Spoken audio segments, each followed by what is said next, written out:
Gotta talk fast. Gotta talk fast. Gotta talk faster, faster, faster. Gotta talk fast.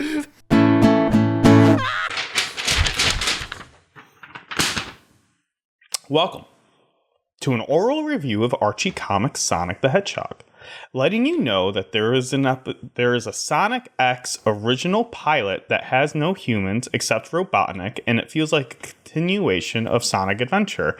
I'm gonna Do it No, I'm just saying there's humans in Sonic Adventure, so what are you talking about? It feels like a continuation, but like better because there's no humans in it. Oh. There's animal civilians, and it feels normal. Yeah. Look up Sonic X Pilot 1 on YouTube, and you'll likely find it.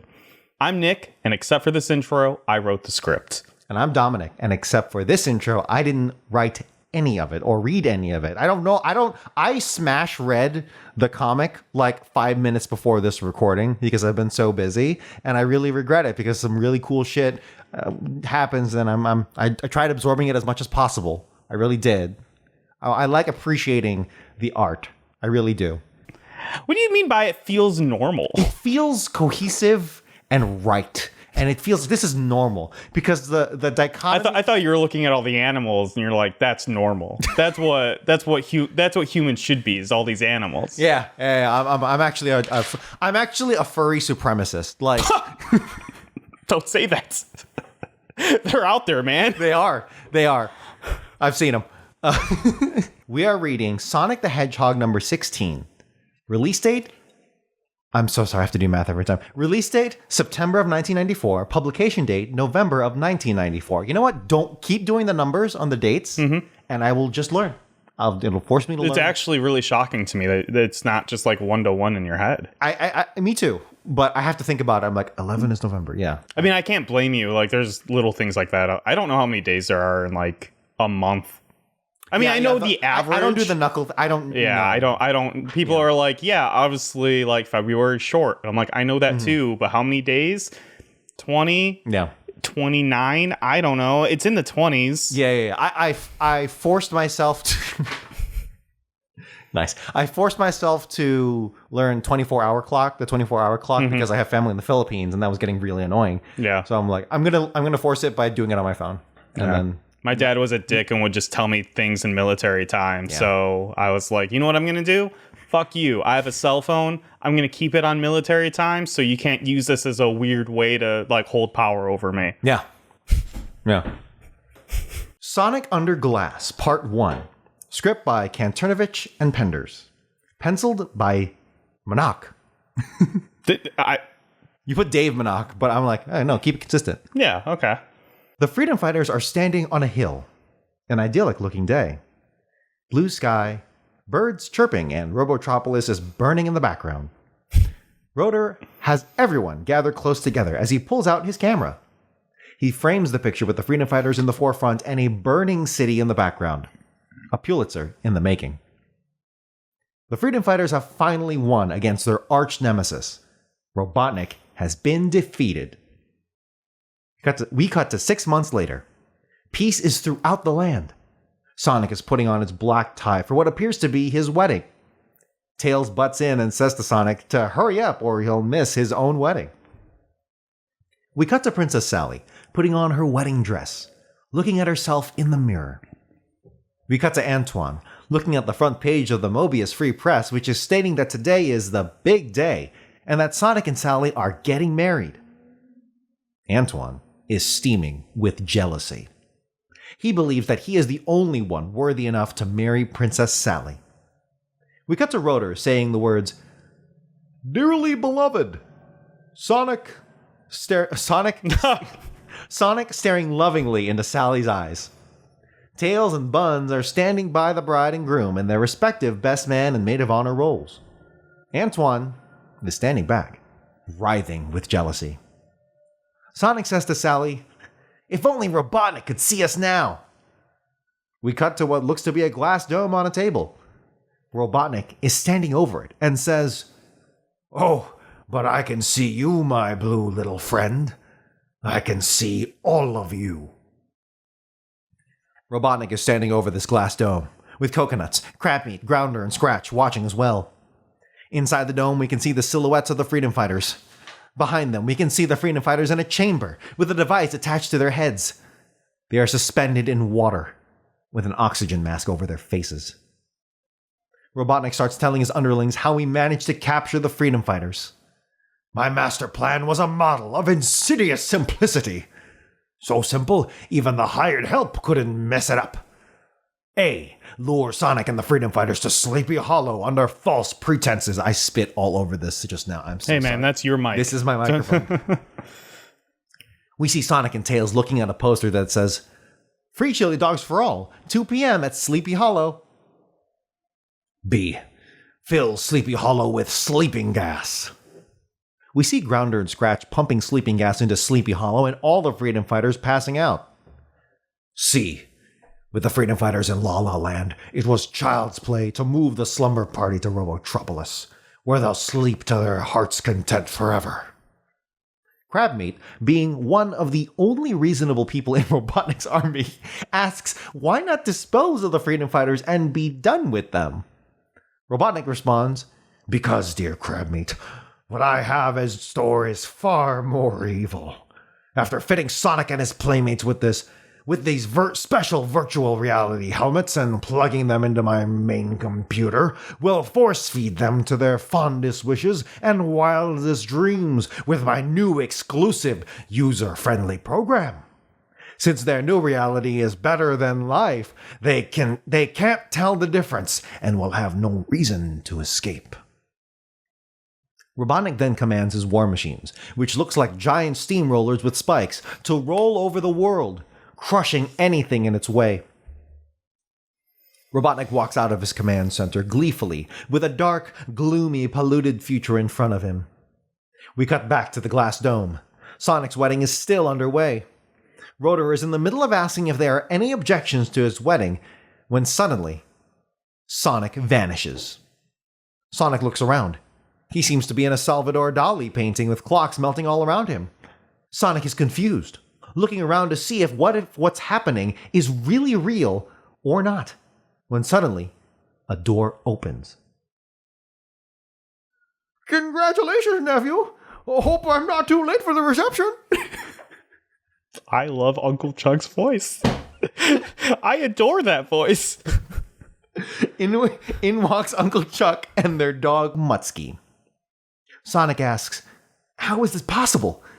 And Uncle Chuck responds, Anything is possible in the user-friendly world of virtual reality.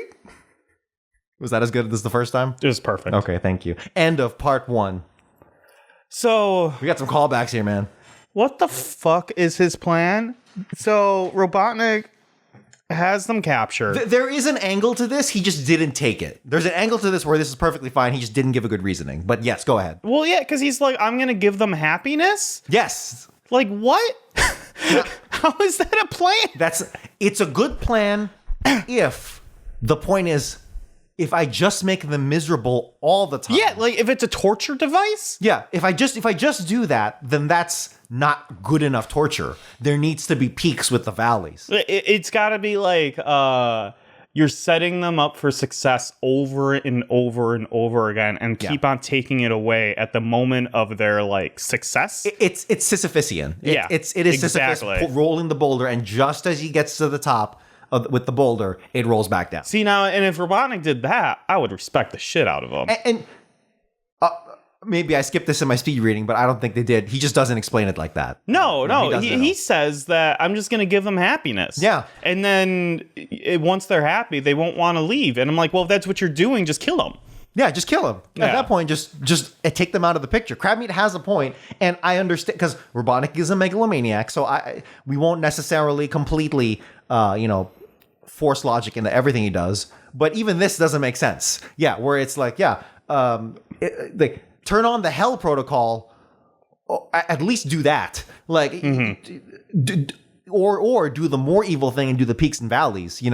Like if you're that obsessed with them, just then give them the happiness and take it away. But apparently he's not going to do that, right? Yeah. I edited a little bit for these guys. Okay. because there is no oxygen mask on these tubes. It's just the fluid. It's just the fluid, and Is it that just like really the annoyed me. What's the name of that movie? Is it The Abyss, where they go to the bottom of the ocean and they find a civilization? Yeah. Yes. And it's like we came up, and it's science fiction, right? So, but we came up with this liquid that Lets you breathe equalizes underwater. it equalizes the thing, and I'm like, okay, maybe I'm assuming it's that. That's way too much credit, but it just made me think of that. Yeah.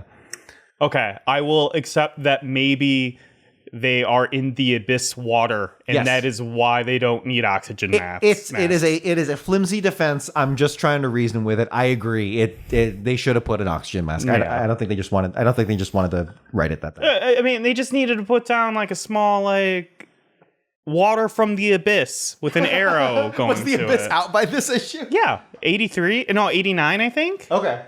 I'm pretty sure that's when the abyss. I came like that out. movie. I love the abyss. Yeah. I just saw it for the first time last year. Yeah. Incredible. Nice. Was there anything you wanted to? I just kind of went on a little rant here. No, that's fine. I just like how Uncle Chuck shows up. And has Uncle Chuck showed up? Yes, he has. He has showed up in the Christmas Carol. No, and I think one other thing where it's like Uncle Chuck's treasure. Right, but he didn't show up. He didn't show up. There was just like a reference to his face. Yes. Right. And I don't even think we got This Mutsky. is the first. No, this is the first time Mutsky has shown up. Yeah, excluding the OG prequel series that we never technically did an episode for. Right. But we did read, and they just. I don't know. I feel like we've talked about this in earlier issues, but there's a whole plot there where Uncle Chuck gets captured and becomes roboticized, and his dog Mutsky gets captured and roboticized. Yeah. But outside of that, none of it seemed canon. Right. So we didn't bother, They're playing fast and loose with what they want to take from it. They were. Now they're trying to solidify it. And what I did like what they did in the next part, where they solidify this plot line. And I really appreciate that. Another side note, if you didn't have anything else, is that I like how you're including more dialogue for me to read. I really like that. Yeah. But I realize now, because one of my personal goals, is to be a voice actor of some kind. I just think that's a really cool thing that I would like to do and a skill I'd like to develop. I can do voices. The question is, can I do them for the long haul? No, well, I'll keep on. This is the most Robotnik you've had me do in a single paragraph, like in a straight 5 sentences paragraph. Yeah. And it's like, oh, this is getting to me. Like, I actually can't do that for a marathon run. That makes sense. Yeah. So it's like, so you're going to hear some fluctuating Robotnik as I figure that out. So just heads up. No, I realized. This is good. No. Don't give me less. No. Yeah. I was like, I think it adds a lot to the script when I do a lot more voice, like taking direct quotes from it. Yeah. So I've been trying to do that more. You'll see that more. All right. Let's go. Sonic Under Glass. Is that a pun? Sonic Under... No, I think Sonic Under Fire. Sonic Under Glass. That sounds like a pun, right? Or like some kind of reference to something? I mean, I feel like that's just like a trope. I'm thinking of Under the Dome by Stephen King. Well, I think that's like the direct reference, but... but that wasn't virtual reality, was it? I don't know. Okay, that's fine.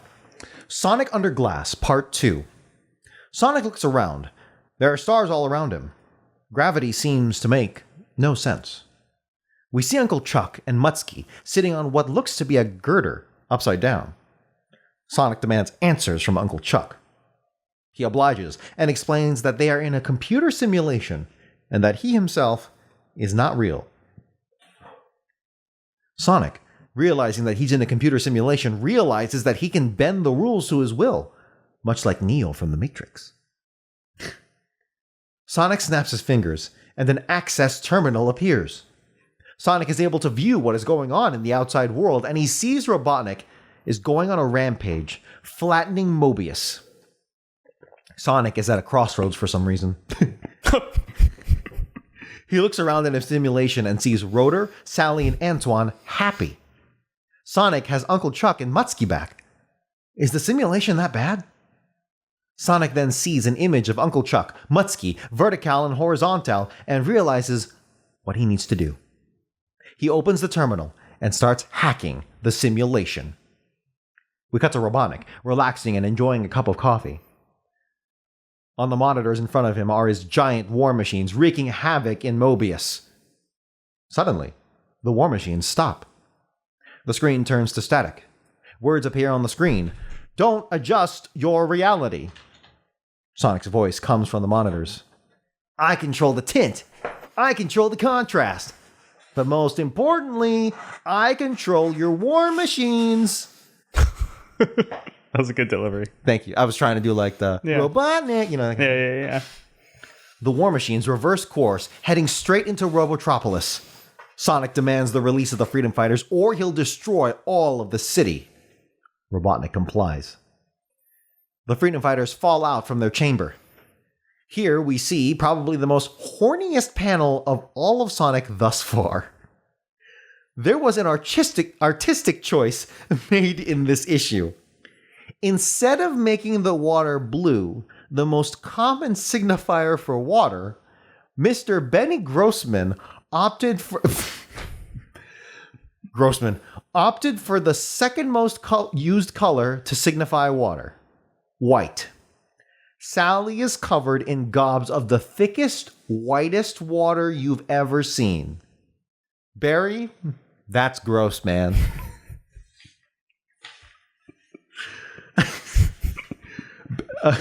Barry Grossman does the coloring. Yes. Yes. I agree. I concur. We cut to Sonic, spin dashing all over Robotnik's command center, destroying all the monitors, knocking out Crabmeat, Scratch, Grounder, and a SWAT bot that's there. Robotnik is angered at the mess Sonic has created and demands 2 machines to clean up the mess Sonic made. Roboticized Uncle Chuck and Mutsky. We end on Sonic, outside of Robotropolis with the Freedom Fighters. Tails asks if Sonic was able to rescue Uncle Chuck. I'll get him back. And when I do, it'll be for keeps. The end. I'm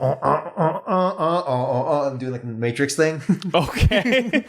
Doing like the Matrix elevator scene. No, I gotcha. When I was a kid, obviously I didn't fully understand the Matrix. It's a pretty deep premise. But what do you mean? They're just in the Matrix. Yes. But that elevator scene is like, I would just constantly do down, down, down, down, down, down, down, down, and like pretend to do slow motion off my walls. Hell yeah. I mean, everyone did. Yes, 100%. It was just cool. When did the Matrix come out? 1998 or something? Yeah, 98. So this predates the Matrix. Now, I'm sure this story has been done a lot before. Oh yeah, I mean, a lot. But the Matrix did it so well, everyone's just like, okay, this is the standard. Well, there's also like a VR craze in the early 90s. That's right. Yeah. So, with the Virtual Boy and whatnot and all the 80s VR stuff. Yeah. I think it's really weird that Tails never saw Uncle Chuck or anything. And so it seems really weird to be like, what about Uncle Chuck at the end here? That's a plot hole, I think. Yeah, because the roboticized Uncle Chuck and Mutsky shows up after the Freedom Fighters leave. And also, so if we don't see it and they don't address it, then we have to go by the text and assume that they never did it. Yeah. So you could imply that, but you could imply that Sonic said it off screen or off panel. But yeah, you're right. That's a plot hole. Yeah. 100%.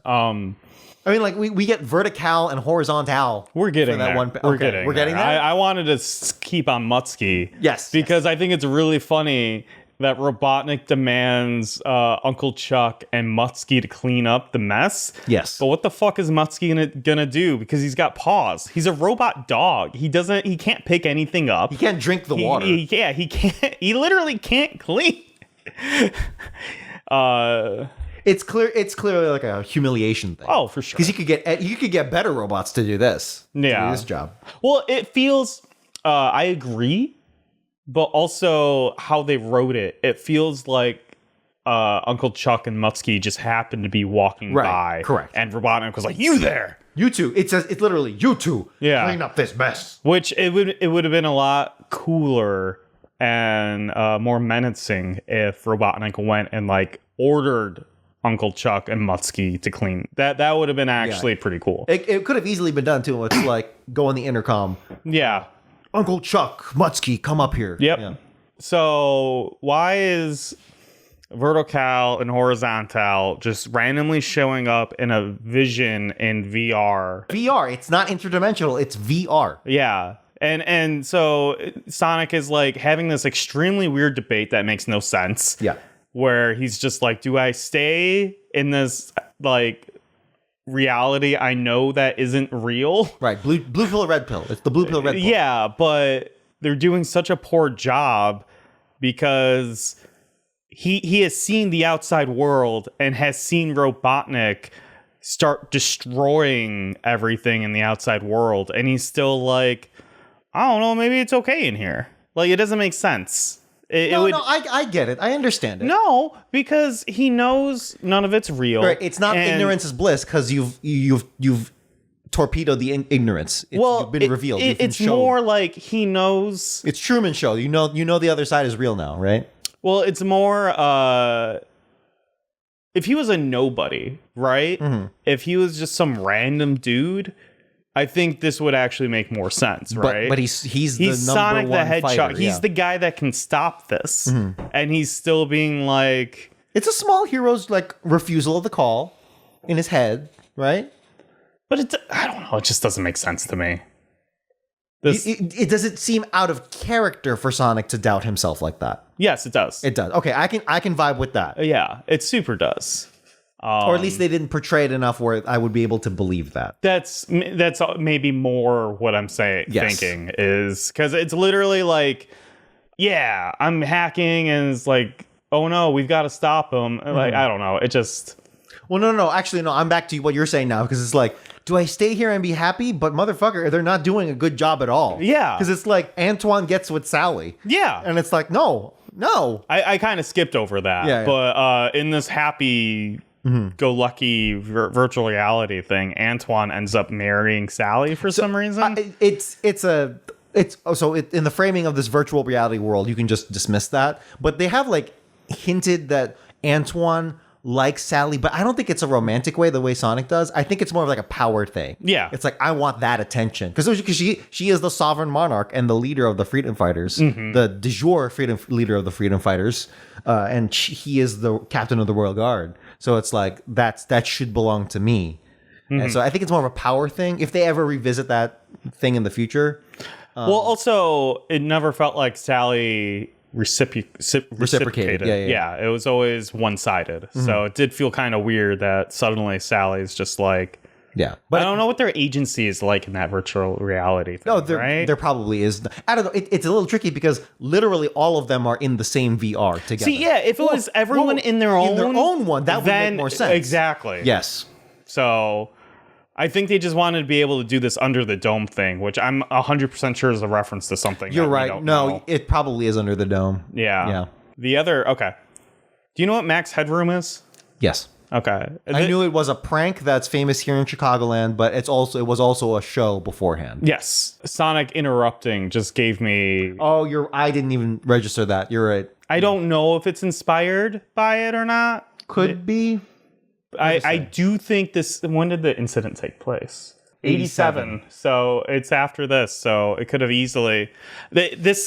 I think this little hacking thing is inspired by the Max Headroom incident. I can buy it. They probably could have done more to make it look like that, but I can vibe with it. Yeah, I'm with it. I just like the idea of VR 3D glasses. I think that's a good joke. I think so too. That's a funny joke. For those of you who don't know, Max Headroom hack. The hijacking signal incident. Yeah, they were showing Doctor Who on PBS or something here in Chicago, and I don't understand how they took over the signal. I think maybe they just blasted a really high signal on the same frequencies, and it screwed up the channels. There's an explainer for it, I'm sure. I should sit down and read that because I am actually, that's my type of nerd shit. I'm surprised I haven't done that yet.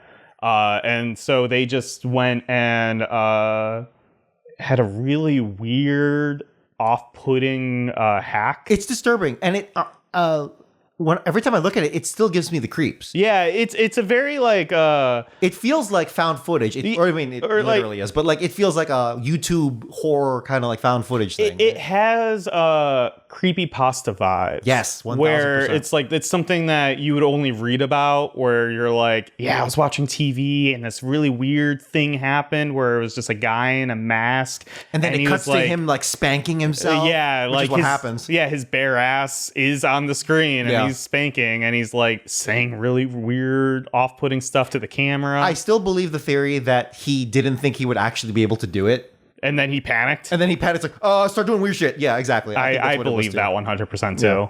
There was a really interesting Reddit thread, of some guy who claimed that he knew, or he didn't say he knew for sure, but he had a theory that he knew who they were. Yeah. And there were like some people out in like Lyle.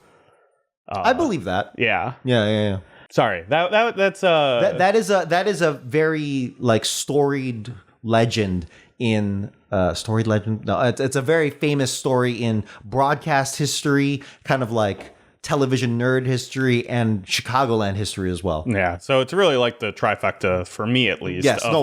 Same.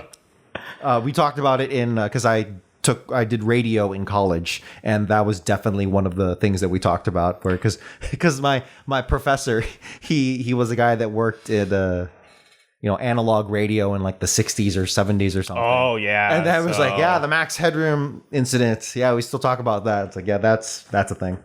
All right, we moving on? Yes. All right, here we go. The Man from H.E.D.G.E.H.O.G. Nice. The Man from Hedgehog. Script by Kanternovich and Penders.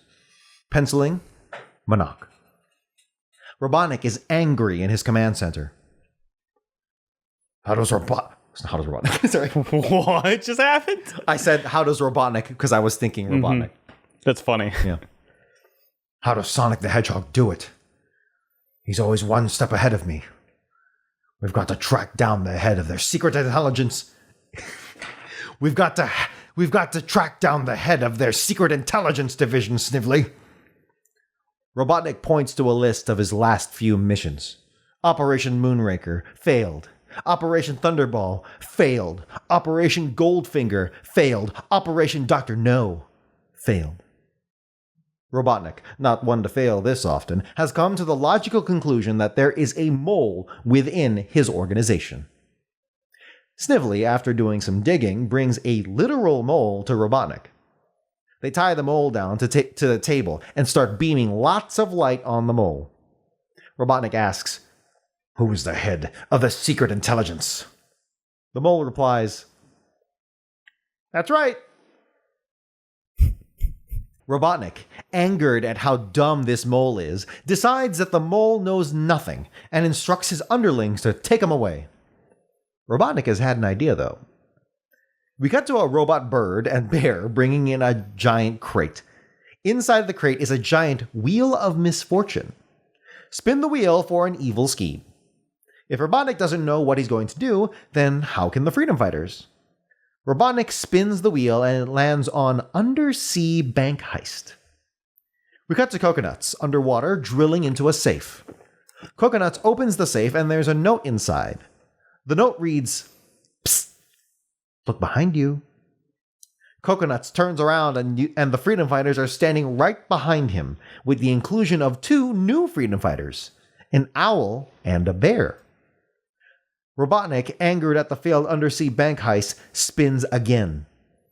The wheel lands on daring daylight art robbery. We cut to Scratch and Grounder, fleeing the art museum in a hovercraft when suddenly Sonic appears. Sonic snatches the priceless art that Scratch and Grounder have stolen and flips the hovercar hundreds of feet into a nearby toxic waste dump.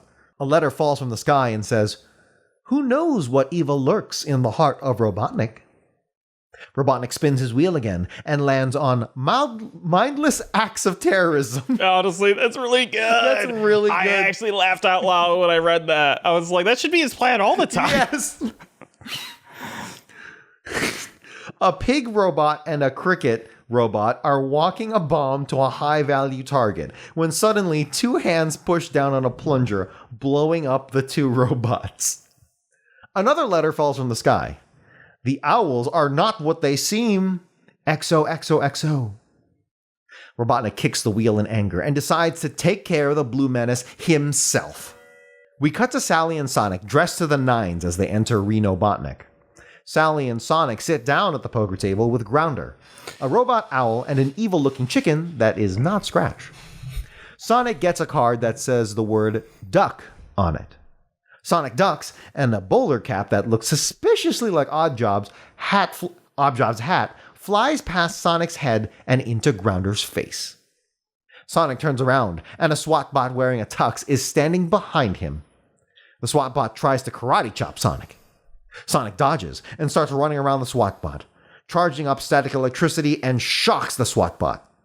The plan worked, and the SWAT bot is disabled. However, Sonic ran around too fast in circles and has passed out from dizziness. Sonic wakes up tied down on the Wheel of Misfortune. Robotnik demands to know who is the head of the Secret Intelligence Agency, or he'll blow Sonic up. Just then, the lights go out. The wheel is destroyed, and Sonic is missing. What sits in the wheel's place is a camera. The wheel was a camera the whole time. Robotnik has been foiled again. We cut to the intelligence headquarters. Sonic is praising the head of the Secret Intelligence on using Robotnik's blank against him. What'd I say? You didn't put anything. Sonic is praising the head of the Secret Intelligence on using Robotnik's against him. Robotnik's robots against Got him. it. Okay. Sonic is... But that didn't make... I understand what happened here, because I was like, that doesn't make sense. And then I was like, I'll come back. And I think that's exactly when you buzzed. Got it. No, I believe it. I believe that's exactly what happened, because I do that too. My personal errors in writing is always that. It's not necessarily like I spelled something wrong, although it happens. It's always like I'm going to come back to this, and then I forget, and now just completely missing the second half of the sentence. I mean, that's... As you can tell, that happens to me a lot. It's okay. I'm with it. We cut to the leader of the Freedom Fighters Intelligence Agency, an owl. The head of the intelligence agency's name? Harvey Who. The end. Real, they're trying to do like a who's on first thing where, with the mole.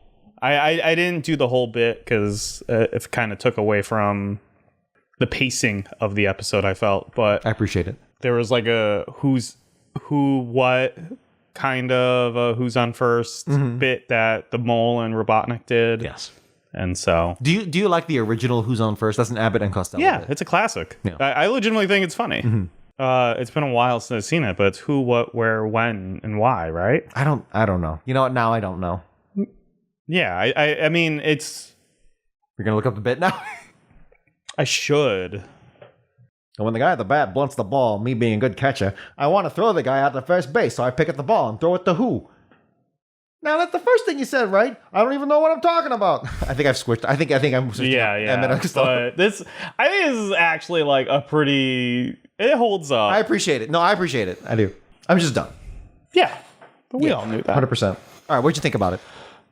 It's fine. It's a bunch of spy references. All across the it just board. felt like it was just reference after reference. I do like how they technically expanded the world, because now we've confirmed.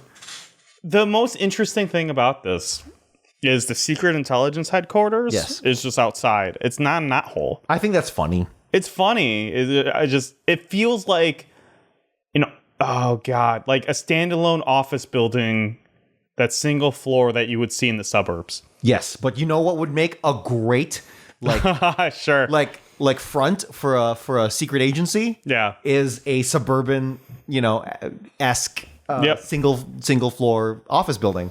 I do like how they said Secret Intelligence Headquarters. Don't ask, don't tell. Yep. I can only assume George Bush's advisors was reading Sonic episode or Sonic comic number 16. No, Clinton was. It was Clinton that put in 92. 92. Oh wow. Yeah, 8 years, 92 to 2000.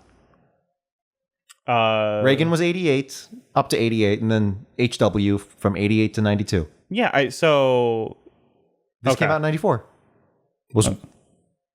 I thought Bush did it. Oh, okay, got it. That's why he did 9/11. Well, yes. Which bush, though? There you go. There you go. Now we're asking the real questions. We're through the looking glass, man. We're under the dome. Under the glass. I like how we finally have new animals. Yes, we have an thank owl God. and a bear. Please. Just an excuse for the pencilers to do something fun. Yeah. But I mean, yeah, this was just like how many spy show and movie references can we like just throw in here? Mm-hmm. It was, I thought it was pretty boring. The mindless acts of terrorism was pretty boring. No, that was the best part of the whole issue, truthfully. Fun side note, we had a correction apparently in. Wait, no, let's save this for Sonicgrams. No. It was a YouTube comment. Got it. We do have a correction though. That is a Sonicgrams. Got it. But I guess in episode 2, I reference coconuts as coconut sometimes. Yes. No. In the very first time we talk about coconuts in like issue 2. Yeah, it was issue 2. You typoed it where it's singular instead of plural. Okay, I made sure to not do that. It's all right. Issue. It was our second episode. That's okay. I forgive you. We had a very kind person be like, "Thank you." They were like, "Hey, this isn't a criticism. It's just throwing me for a loop when you call him coconut." It feels so much whenever on the internet in text people are like, they have to like preface everything. It feels like a lot, but I appreciate it. Oh, I love that. We have some comments where I was like, I literally don't know if this is like a compliment or an insult. 100%. So we do need to be more entertaining. I think that one was supposed to be an insult. Yes, I think so too. One of my favorite comments. It is literally my favorite comment. I don't think this person's ever going to watch so I'm not going to put him on blast. I might have technically because maybe the camera can. I'll blur it or I won't. I don't care. He's like, it was specific. I don't understand the comment because it was the one where I was talking about. It was the short where I was talking about how I went on a date with someone. Yeah. And they were dating a heroin addict. Yes. And I was like, is it better or worse to be a heroin addict or a Sonic podcast host? And the comment was, I like the whole losers unite vibe, but be more entertaining. And I was just like, I don't know what the whole losers unite thing means. But I love like we are portraying ourselves as losers. We're punching at ourselves. Okay, yeah, sure. Maybe you're a loser. We're portraying ourselves as losers. We're punching at ourselves. That's the joke. I don't joke. I don't understand. Losers unite. I can give a little leeway about that. It'd be like, it felt insulting. Try to be relatable. Yeah. Well, we won't say the name, but the name is very like, yeah, it's very suspect. And I interpret because I'm as a Gamergate survivor. I interpreted the latter half of like be more entertaining as be more sexist. You should have insulted the woman. That's a little unreasonable. That's a little unreasonable. I was probably reading into that too much, but that's the vibe it gave me. And that's why I appreciate commenters who preface their things where it's like, hey, don't mean to like insult you or like I mean this well or whatever. Yeah. Or if you do mean an insult, just be like, hey, this is an insult. Yes. Thank you. I appreciate it. No, I love that because it's a criticism I make of movies all the time where I'm just like purposely doing a bit where I'm like, I'll watch a movie and I'm like, well, why didn't they just make a good movie? Why'd they make it bad? Why did you choose to make a bad movie? Yeah, like it's so just do good things. And that's how I took that criticism. I was debating whether or not to I even talk about this on the podcast, but you brought it up, so here we are. But I was like, do I want to like even encourage a response? Like I didn't want to give them power or them, but at the same time, I legitimately thought the response was so funny because it's just like, you fucking idiots, just be funny. Like, what are you doing? Why are you guys not being funny? Have you tried it? That is someone who the world really does revolve around them and their tastes. Well, yeah, my very real answer was just like, hey, man, maybe this isn't for you and you don't have to like or comment. Correct. That's exactly it. It's like I go through a lot of different channels on YouTube. watch a lot of different things, and I'm like, this isn't for me. Move on. Yeah. That's it. It's so much easier on your life. You don't have to spend your time being angry at things when you can just move on. Yeah, it's okay. For the record, I don't. People write negative things on the comments. Yeah, all I the don't time. care. I legitimately do not care. I actually laughed out loud when I read that one. That one was I thought it really was good. really The funny. wording is so good. Yeah. I kind of want to frame it. I would, you know what? If we were to frame any comment so far, it'd probably be that one. Yeah. So, was there anything else you wanted to talk about in this issue? We didn't really talk about much. That's There's okay. just No, not I much. just like how they included more people. The spy references were cute. Oh, I like how they brought back Reno Botnick. I really like that, bringing back the location. Oh yeah, for sure. Even though they blew it up, but They rebuilt it. It's obvious that they rebuilt it. hey, grab your guitar. Now it's time for Sonicgrams. You can write to Sonicgrams. Oh yeah, it's a legally distinct Sonicgrams. It's an unaffiliated Sonicgrams. We made our own Sonicgrams. Man, you have such a gorgeous voice. Every single time it sounds exactly the same. I Yes. don't know how you do it. Practice, a lot of practice. As a jazz studies major, that's true. As a jazz studies major, a lot of time in the practice room, a lot of time with a metronome, a lot of time just perfecting that one sound. That one sound. Those Honestly, notes. yes. And then moving on to another sound after like a semester or two. Yes. So one semester is like all about C, and then the next semester is all about like C sharp. That is, you're kind of exaggerating. You really are. It's like a semester of this scale.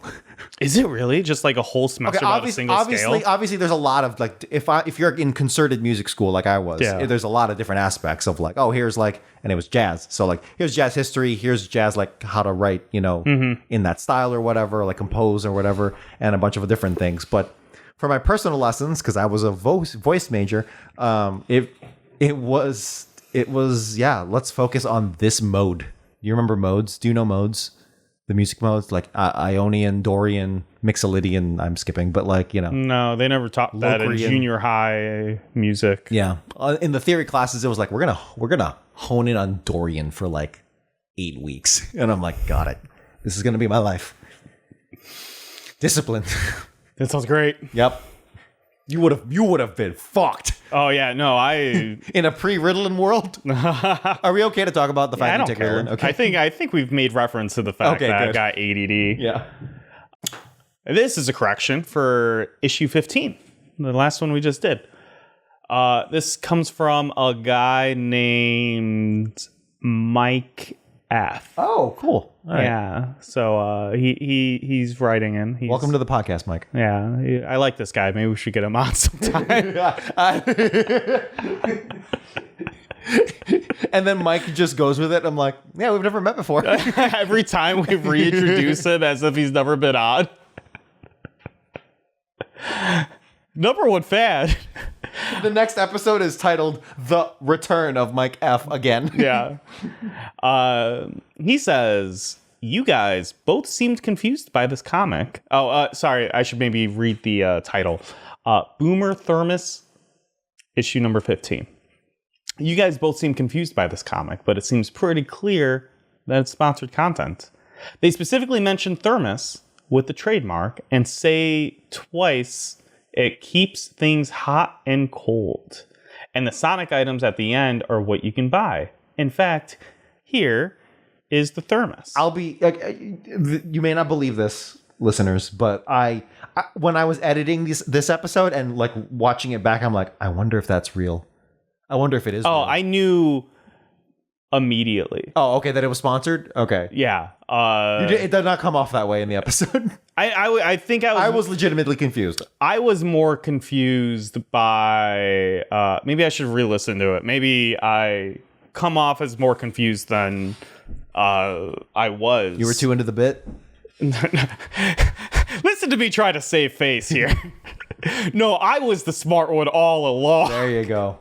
No, I think I was just more confused by why he invented it and what his intent was. Like, it didn't make sense to me. Yeah. In the context, but yes, they have a very specific Sonic thermostat and lunchbox you can buy. Yeah. Thank you, Micah, for the correction. Thank you. I think this is more you just trying to make me seem dumb. Mm-hmm. And I'm fighting back. It's okay. You made me feel dumb because I deserve it because I was confused. Don't ever say you deserve that. Yeah.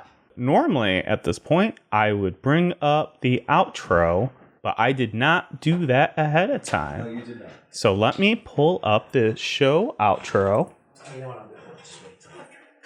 Were you getting up to get water right now? Yes. That was a power move. It was. I'm literally doing the outro. I thought, well, you didn't bring it up. Well, how long did you think that was going to take? A bit. Because it takes a bit every time. This is a bit. And that's the issue. Only 459 issues left to go. I'm Nick. I stream at twitch.tv/Mojosaurus. My personal Twitter is @TheMojosaurus. And my blue sky is Mojosaurus. And I'm Dominic. You can follow my jazz adventures in Chicago @Blue Collar Jazz and my personal Twitter and Blue Sky @Domguan1. You can follow us on socials at Gotta Talk Fast. TikTok is Gotta Talk Faster. We also have a video version of the podcast where you can follow along with panels and watch our handsome faces. You can write into the show at Sonicgrams at GottaTalkFast.com. Ask us questions, provide corrections, and give us your opinion on this week's issue.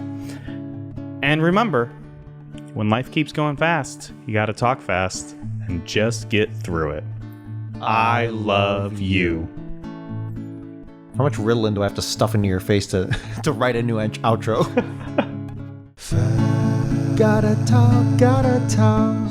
Gotta Talk Fast was written by Nick Folkerts and edited by Dominic Guanzon. Intro and outro themes recorded by Dominic Guanzon. Gotta Go Fast originally composed by Norman J. Grossfeld, Joseph Garrity, and Russell Velasquez. Gotta talk, gotta talk. Gotta talk, gotta talk. Gotta talk, gotta talk.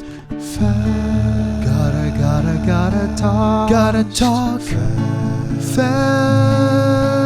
Gotta talk fast. Gotta talk fast. Gotta talk fast.